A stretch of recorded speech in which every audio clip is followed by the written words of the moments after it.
Het belangrijkste nieuws uit Curaçao in het Nederlands. Access Journaal, vers van de pers.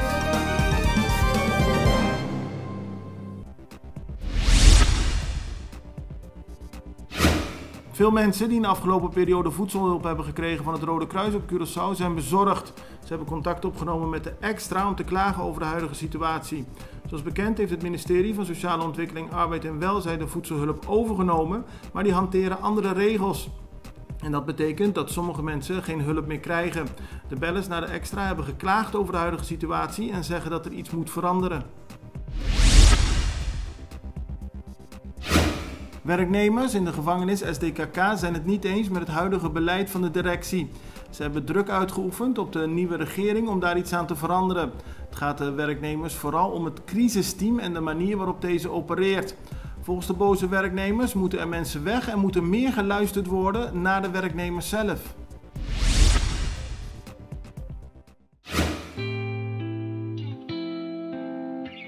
Agua y corriente es esencial para nos vida diario.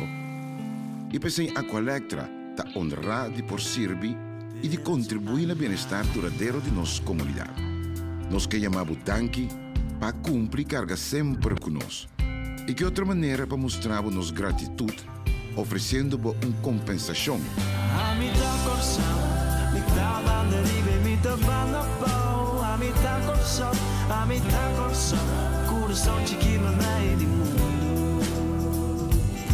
Se a botar corção, nota importância, botar ela blow. A botar corção, botar me em lugar especial. Vou conseguir registrar e aplicar tranquilo via aqualectra.com/dankinabo of llama 0800 0135.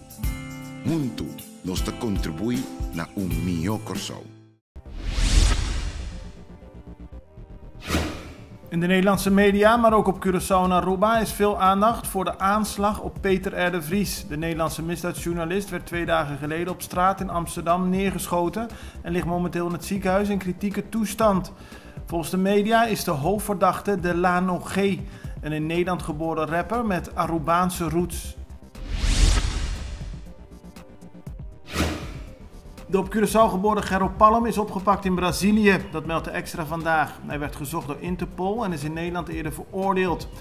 Palm ontsnapte in 2017 uit de gevangenis in Suriname en was sindsdien spoorloos.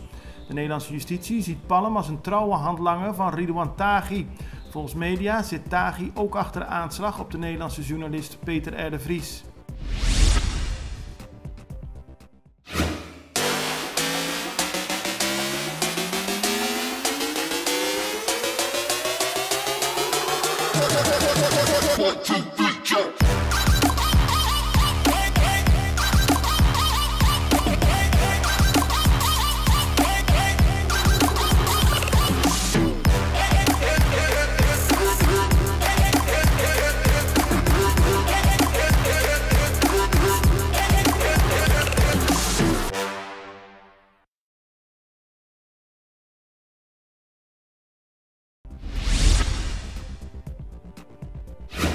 Nederland heeft 200 miljoen euro gereserveerd voor het 4e kwartaal van dit jaar als financiële steun aan Curaçao, Aruba en Sint Maarten.